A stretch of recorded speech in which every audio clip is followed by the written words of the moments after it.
The summer heat had already settled deep into the concrete at Sierra Ridge Base by the time Jack stepped out of his old Honda. His knees ached as he straightened up, one hand resting on a cane worn smooth by decades of use. The cane had been a gift from his late wife, hand-carved, with her initials near the base, and he still ran his thumb over that spot every time he walked alone. Jack moved slowly through the parking lot, weaving between lifted trucks and new model SUVs that sparkled in the sunlight. His faded green flight jacket hung loose over his frame, its fabric sun-bleached and threadbare patches barely legible from years of wear.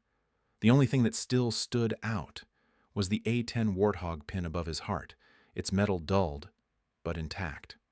He held a small notebook tucked into his palm fingers, curled tightly around it like it was something fragile. The paper edges were yellowed, corners bent from years of flipping through them. Inside were pages of hand-drawn diagrams and math notations, lines looping around cannon barrels and wing struts that only a few people alive would still recognize. The base was buzzing. Families walked in loose packs, dragging coolers and folding chairs, kids darting between legs and plastic pilot helmets, chattering about bombs and jets. Jack stayed close to the perimeter, the crowds pressing around him as he looked for a good spot near the flight line. No one paid him much attention. A group of teenagers leaned against the viewing barrier, scrolling through their phones and sipping cold sodas. Jack paused near them, one hand on the railing, trying to steady himself after the long walk. He glanced at the jets on display, his eyes softening when they landed on the familiar silhouette of the A-10.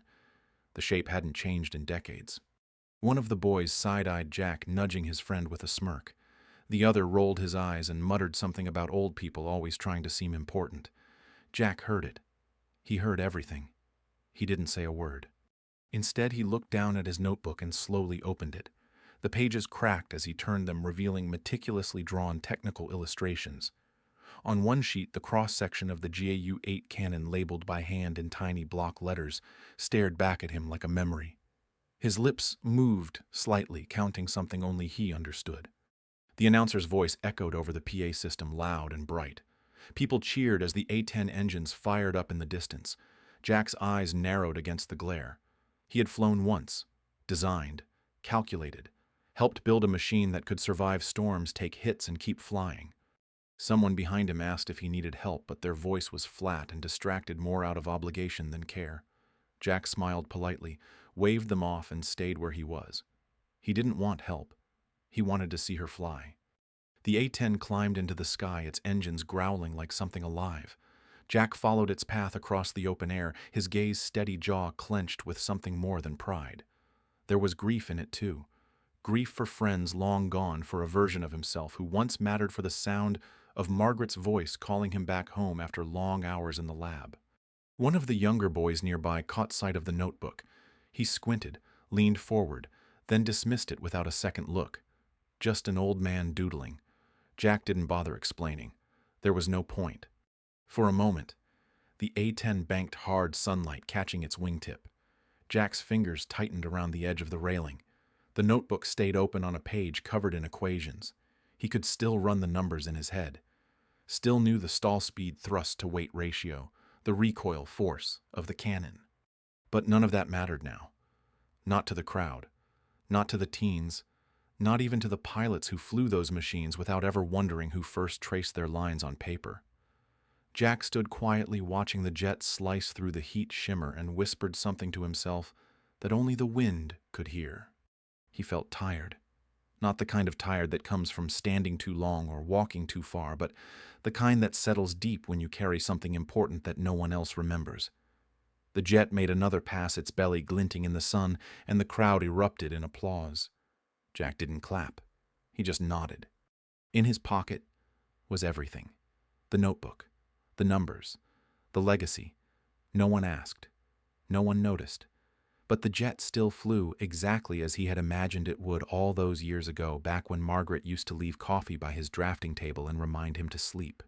As the A-10 looped once more above the runway, Jack whispered under his breath, not a prayer, not a farewell, just the name of someone he had once flown with, someone buried under a flag.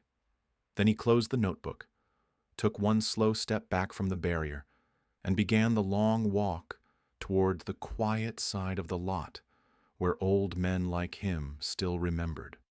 The hangar doors groaned open as the sun climbed higher over Sierra Ridge Fire Base. Captain Sarah Morgan stepped out, flight suit already zipped, clipboard tucked under one arm. Her boots hit the pavement with steady rhythm, each stride filled with purpose born from years of missions most people wouldn't survive once. She wasn't the loudest in the room, never had been, but her voice carried weight when it came to weather patterns and mountain airflows, the kind that didn't show up right away on fancy screens.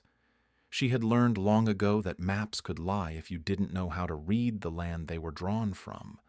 Some of the younger pilots nodded as she passed, a quiet show of respect. They'd flown behind her in tough spots and come out alive, but others barely looked up, still convinced that digital readouts beat experience every time. Commander Briggs leaned over a table in the operations center, his finger jabbing at a bright digital display. When Sarah entered, he barely acknowledged her. She waited patiently, then placed a folded topographic map beside the screen and pointed to a narrow valley that didn't show up clearly on the satellite overlay. She spoke plainly. The wind was going to shift later that day, and if it did, the fire line would breach containment and roll straight toward the evacuation route. He didn't look up, just said the models showed no such change, and that her map looked like something from a high school hiking trip. She didn't push. Arguing never worked with Briggs. Instead, she quietly marked her findings in the daily report and returned to her quarters. The heat outside had started rising, but something colder settled inside her. The kind of chill that came when you knew something terrible was coming and couldn't stop it. Her bunk sat neatly made, every item in her quarters in its place. On her desk lay her notebook, half filled with pencil sketches and fire behavior notes. She added the morning's forecast to the margins, pausing to draw a rough wind arc over the map. Later that afternoon, she watched from a distance as Briggs briefed the team using the same screen he always did. Her suggestion was nowhere in the plan, not even a footnote. Chase, one of the senior pilots, cracked a joke about her still using paper. A few others laughed. Sarah didn't. She simply closed her notebook, slipped it into her locker, and returned to maintenance to inspect her aircraft. If they weren't going to listen, the least she could do was be ready. That evening, a folded memo was slipped under her door. It wasn't sealed, just creased carefully down the middle.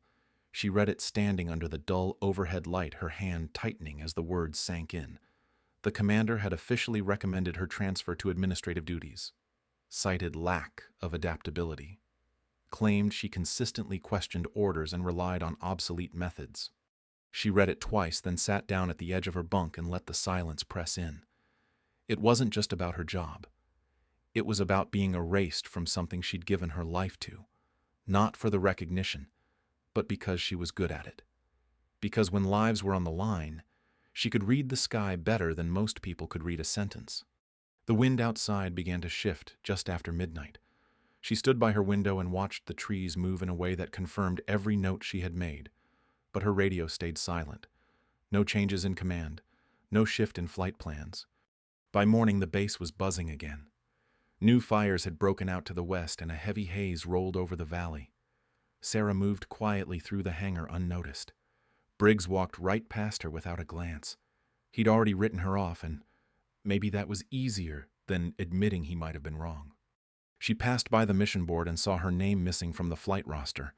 For the first time in years, she wasn't part of the response team. She stood there for a moment, letting that fact settle, then turned away and walked back toward her aircraft.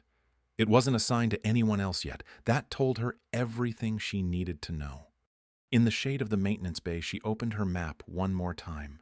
Her pencil moved lightly across the contours of the land, drawing a new line. It was the path the fire would take if no one adjusted for the wind shift, and she knew deep down that no one was adjusting anything. Marcus Ellis, one of the newer pilots who'd trained under her, passed by and gave her a quick glance. His expression was uneasy, like he knew something wasn't right. He didn't stop, but he didn't look away either. She spent the rest of the day helping a mechanic with minor repairs. No one asked her to, but it felt better than sitting in her quarters waiting for the fire to prove her right.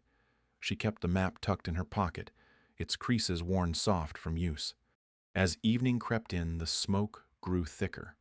From the edge of the runway, she could just make out the tail end of a fire line moving faster than expected. It was curling exactly as she'd warned. She stayed out there longer than she needed to, the sun dipping low and casting long shadows across the airfield. There was no alarm yet, no radio chatter, but she knew what was coming. She turned and walked slowly back to her bunk, hands deep in her pockets, feeling the ache of old missions and new frustrations settle in her spine. They could take her name off the roster, lock up her gear, even push her out. But they couldn't take the truth from the sky. And the sky, like her map, never lied. The first alarm sounded just after 4 in the morning. It sliced through the dorm hall like a blade, sharp and cold. Sarah sat up instantly, her heart pounding before her feet hit the floor. 3 long bursts. 2 short. Wildfire alert. She was already pulling on her flight suit before her mind caught up. Outside the window, the sky was flickering orange along the ridgeline. She reached the operations center at the same time as the others. Boots thudded against concrete, voices overlapping as flight crews rushed to stations. Smoke had begun to curl across the northern horizon, thick and low. The briefing room was packed. Maps glowed on screens, radios buzzed with overlapping calls. Briggs stood at the front, barking orders and pointing to the fire's current path. Sarah scanned the display and her stomach dropped. The wind had started to shift, exactly as she said it would. A shift that would drive the flames east, directly toward the primary evacuation route. She stepped forward, one hand on her map. She didn't raise her voice, just stated it clearly. The models were wrong. If they didn't redirect aircraft to the eastern ridge immediately, the fire would trap thousands. Briggs didn't even glance at the map. He waved her off and told her to sit down. She pressed again, pointing out that the wind sensors were already reporting a turn, but he cut her off hard. His voice carried across the room, said this wasn't the time for conspiracy theories, called her out for undermining authority in front of the squadron, ordered her removed from the room. 2 security officers moved in. She didn't resist. She walked out with her map still in her hand, her jaw locked against the words she wanted to shout. Outside, the heat was building fast. Ash began to fall like snow. From the edge of the building, she saw the red streaks of aircraft taking off in the wrong direction, heading toward a fire that was already shifting. She stood there for a long minute, watching the smoke crawl like a living thing. Her fingers clenched around the edge of the paper. There was still time to change course, but no one would hear her now. Marcus passed her on the way to the hangar. He slowed for a second, looked at her, then looked away. She saw the doubt in his eyes, the hesitation, but he didn't stop. They walked her back to her quarters, locked the door behind her. Standard protocol, they said. She sat on the bed, the map in her lap, feeling the weight of silence settle over the room. Through the small window, she could see smoke stacking in columns.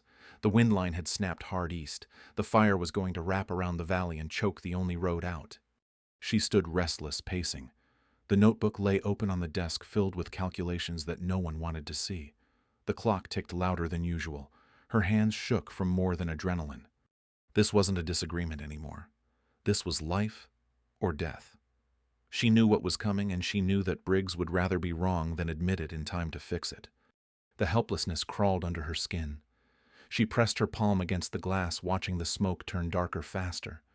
Somewhere out there, families were being told to evacuate, and they were being directed into the path of fire. She tried the radio. No access. The command channels were locked. She had no way to warn anyone. All she could do was wait. The knot in her chest tightened. Not from fear, but from fury. Fury at a system that didn't trust her, at a man who saw her caution as defiance, at the clock that ticked toward disaster. She sat back down and opened her notebook again.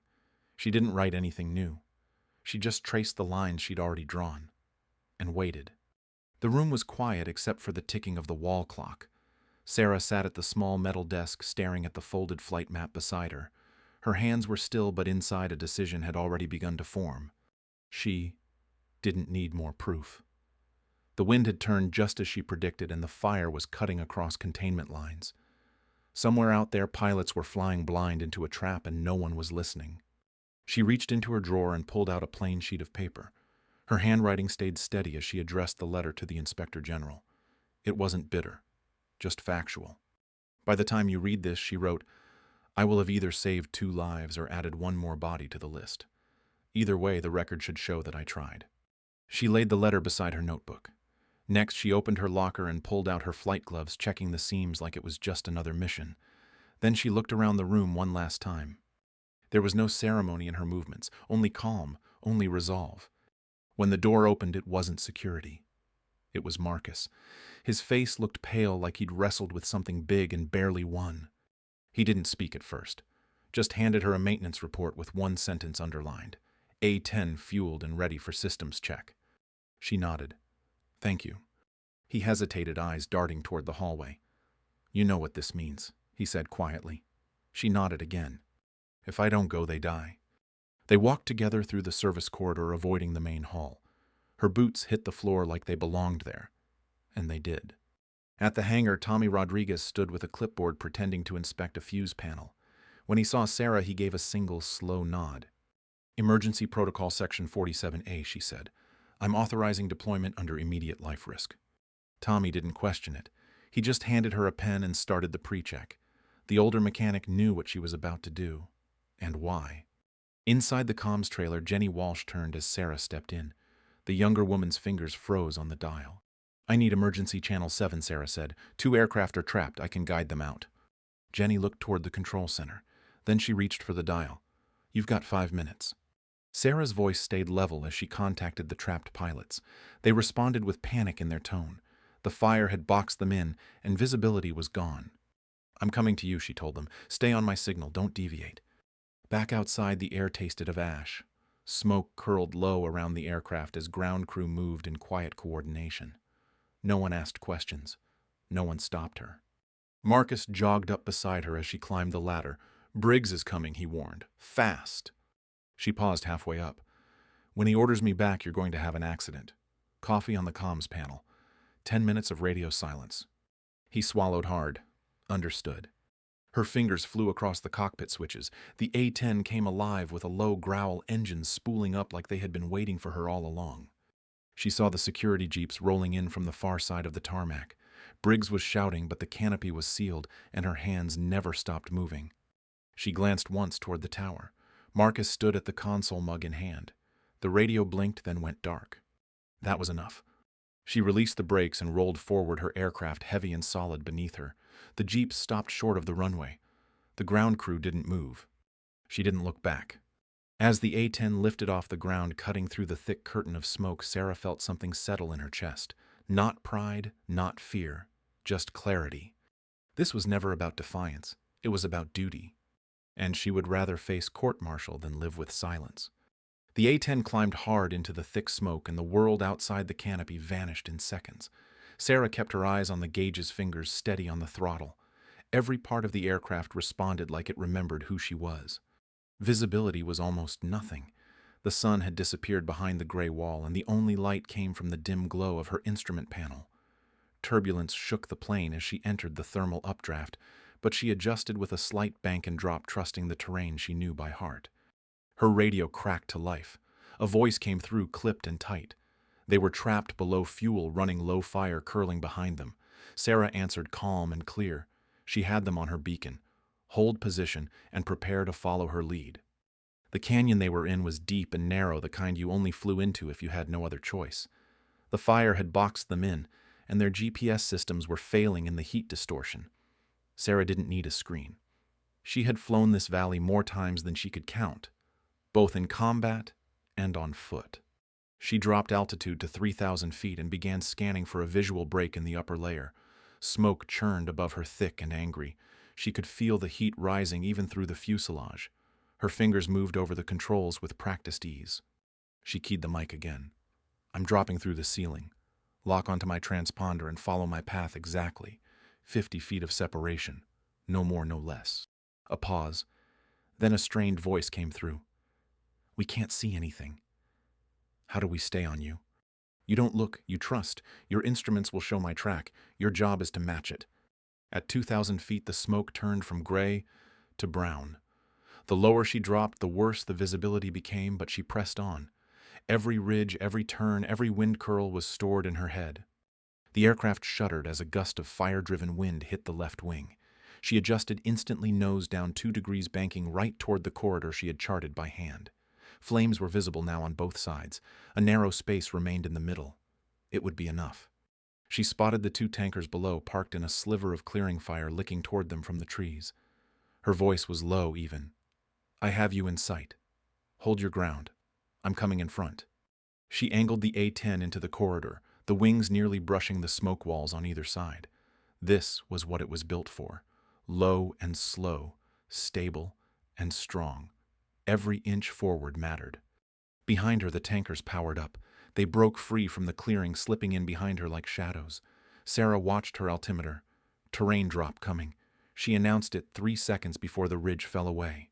A small ridge ahead glowed red with fire on both sides. She warned them early. Sharp right turn in 5 seconds. She counted down, then turned.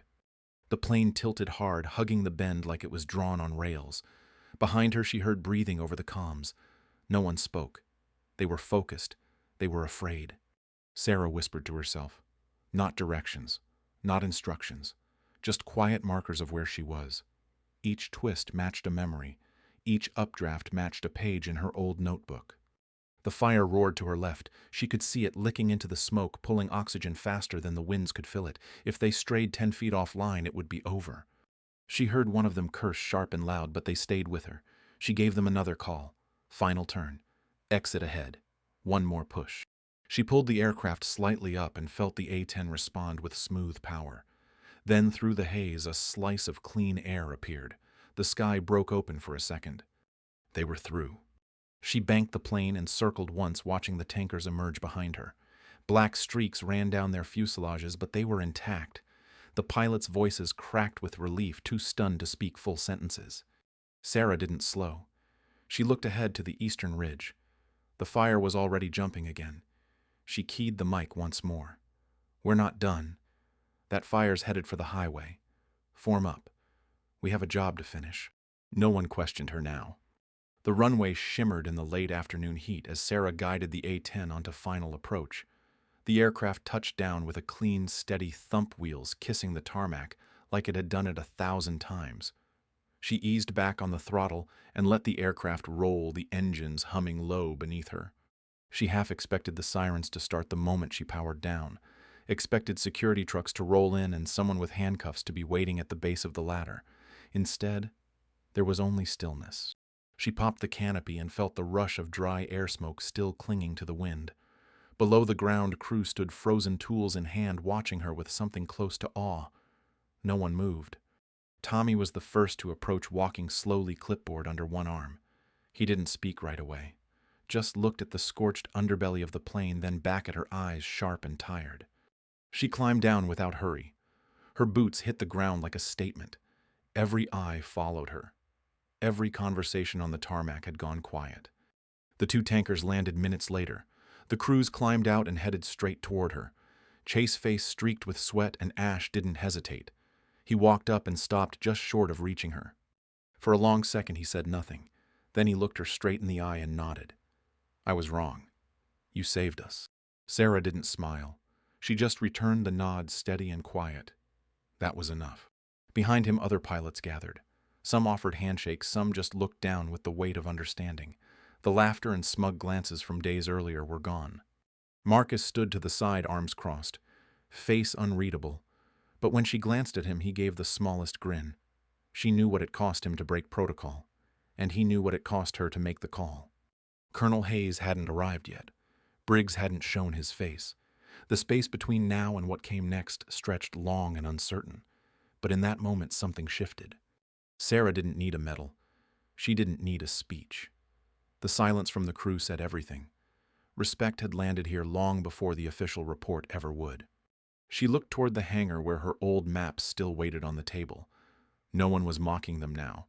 No one was laughing at her ink-stained fingers or her habit of walking the terrain herself. She said little as the crowd began to disperse. Just one quiet instruction to Tommy about refueling. The rest could wait. She walked slowly across the tarmac, head held level. She had broken orders.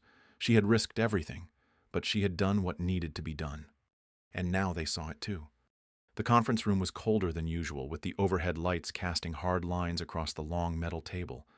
Sarah sat at one end, back straight, uniform crisp. She had barely spoken since entering the room, letting the silence settle while her service record sat untouched in front of her. Commander Briggs stood opposite her, his voice sharp as he listed charges. Insubordination, unauthorized flight, endangering fellow personnel. He didn't look at her as he spoke. He looked at the panel, 3 officers with unreadable faces. Sarah said nothing. Her hands stayed folded on the table. She had come prepared to defend her actions, but not to argue with someone who had never once taken her maps seriously. Briggs continued outlining the chain of command. She had broken the aircraft she had taken without clearance, and the risk she had supposedly added to an already dangerous operation. His tone was tight rehearsed. He wanted her gone. The door opened behind them. Everyone turned.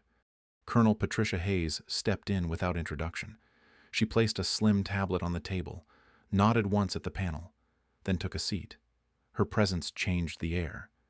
Even Briggs paused. She tapped the screen and pulled up a set of reports. She spoke clearly, voice calm, but direct. Captain Morgan's forecast, dated 48 hours before the incident, predicted the wind shift to within 15 minutes. Her map showed the exact breach point of the containment line. No digital model came close. Briggs tried to interrupt. Hayes raised a hand just slightly. Not now. She continued reading from her notes. She cited a log of dismissed reports. 8 instances in the last 3 months where Sarah's field analysis had outperformed automated systems. In each case, no action had been taken. No credit had been given. Briggs shifted in his seat. He claimed that traditional methods were outdated, that he had to maintain operational consistency. Hayes looked at him for a long second, then asked if operational consistency included ignoring accurate predictions. He hesitated, said the forecasts were undocumented. Hayes reached into her folder and pulled out the hand-drawn map Sarah had submitted. It was dated, signed, logged. There was no question. Briggs said she didn't follow briefing protocol, that she disrupted operations. Hayes raised her eyes and asked if protocol was more important than saving lives. The room fell silent. She leaned forward and read aloud from his personnel review. He had labeled Sarah's judgment as problematic, questioned her ability to adapt. Then she opened Sarah's file. Combat veteran, multiple commendations, highest-rated pilot in terrain-based navigation. Briggs started to speak again. Hayes cut him off. She asked him if he considered it disruptive when a male pilot challenged a forecast. He didn't answer. She asked him to explain why Sarah's A-10 had been called a museum piece yet remained the most reliable aircraft in wildfire response. No one moved. Hayes turned to the panel. She summarized the facts. Sarah had made accurate calls, had been dismissed repeatedly, and acted when no one else would. The result was 2 saved lives, 0 aircraft lost, and an entire town given extra hours to evacuate. Briggs looked smaller now. Still in uniform, still technically in command, but shrinking under the weight of the record. Hayes didn't raise her voice. She didn't need to. Sarah remained quiet throughout. She didn't need to defend herself. The data did that. So did the silence in the room. The hearing was no longer about whether she was right. It was about why she had to break rules just to be heard. And that question was no longer hers to answer. Colonel Hayes placed the final document on the table and looked at Commander Briggs. Her voice remained even, but every word hit with clarity. She said leadership required more than following charts. It required judgment and respect for the people who carried the mission forward. She turned to the review panel and calmly stated her recommendation. Briggs would be reassigned to an administrative position pending further evaluation, effective immediately. Briggs stiffened, but didn't speak. The decision had landed, and he knew there was no recovering the room. He nodded once, clipped and stiff, then stood and walked out. No one followed. Hayes didn't pause. She turned toward Sarah, expression measured but firm. The base needed leadership grounded in reality and results. Sarah had shown both. She announced the promotion without fanfare. Captain Sarah Morgan would now serve as Deputy Commander of Flight Operations with full authority to revise emergency protocols and implement hybrid navigation methods. The room didn't erupt in applause, but something changed.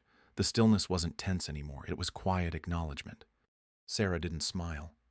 She nodded once her hands still folded. There was pride in her face, but it was the kind worn by people who had waited too long to be seen. She said thank you. Nothing more. After the hearing, word spread fast across the base. Mechanics gave her a little more room when she walked through the hangar. Younger pilots asked for copies of her map overlays. Even the veterans who had once rolled their eyes now paused to listen when she spoke.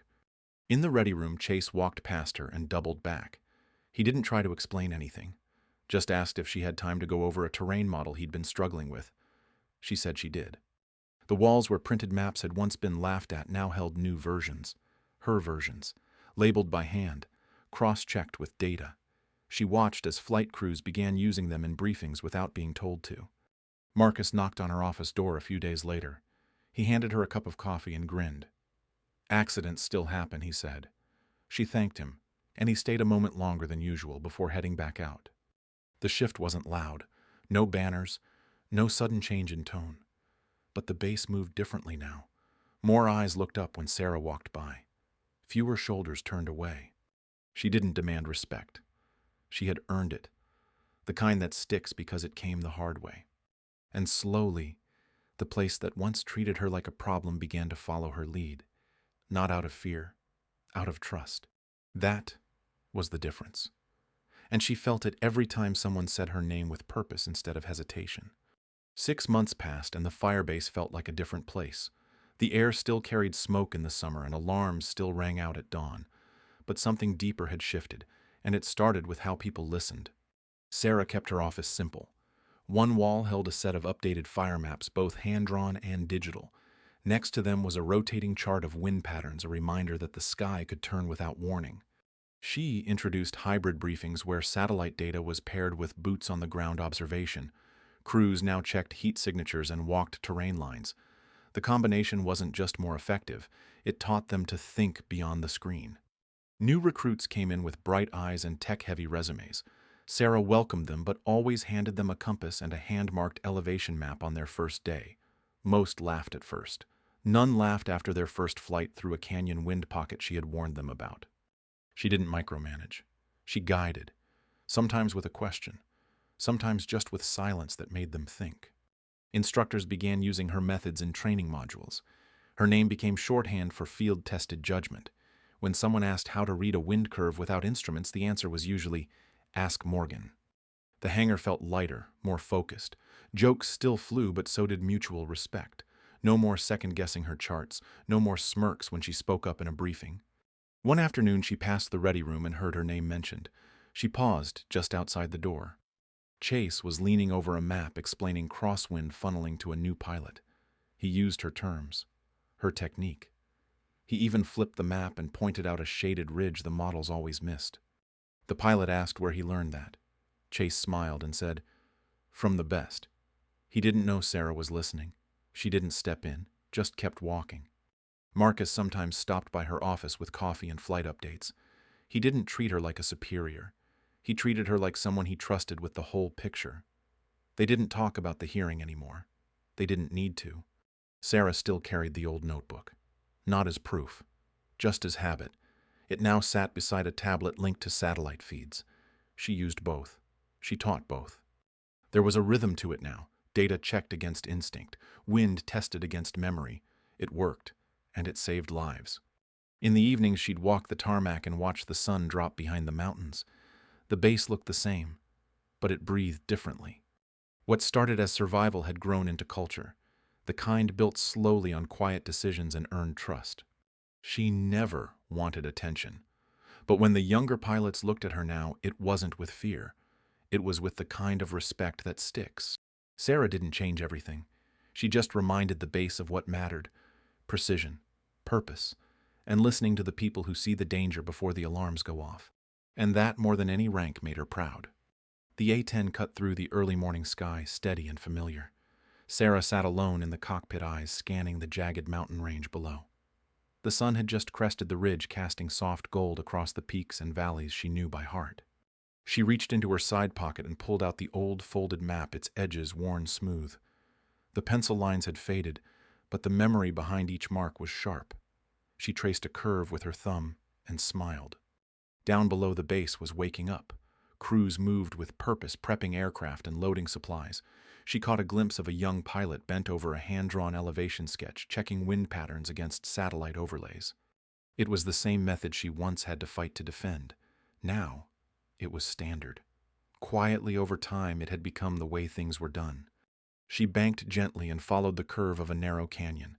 The air shifted slightly, the way it always did in that spot. She adjusted without thinking, a move made more by feel than training. There had been so many moments when she had wanted to give up, when silence felt louder than the words she couldn't get anyone to hear. But she had stayed, not for pride, not for recognition, just because it was right. The past no longer weighed on her. It had shaped her, sure, but it didn't hold her anymore. It had become part of her rhythm, like the steady beat of the engines or the breath she took before every landing. She thought of Jack, the old man with the notebook, thought of how many people carried brilliance in silence waiting to be seen. Some waited forever. She hadn't. She looked out over the valley where smoke still sometimes rose and people still risked everything to hold the line. She felt no bitterness, only peace. Legacy wasn't a medal or a speech. It was someone flipping through a notebook and trusting what they saw. It was a young pilot whispering her name like a compass. It was the wind shifting and someone knowing how to read it. Sarah turned the aircraft back toward base, the light behind her, the future ahead. She flew low, steady, unshaken. What she built would last even if no one ever put her story in a book, and that was enough.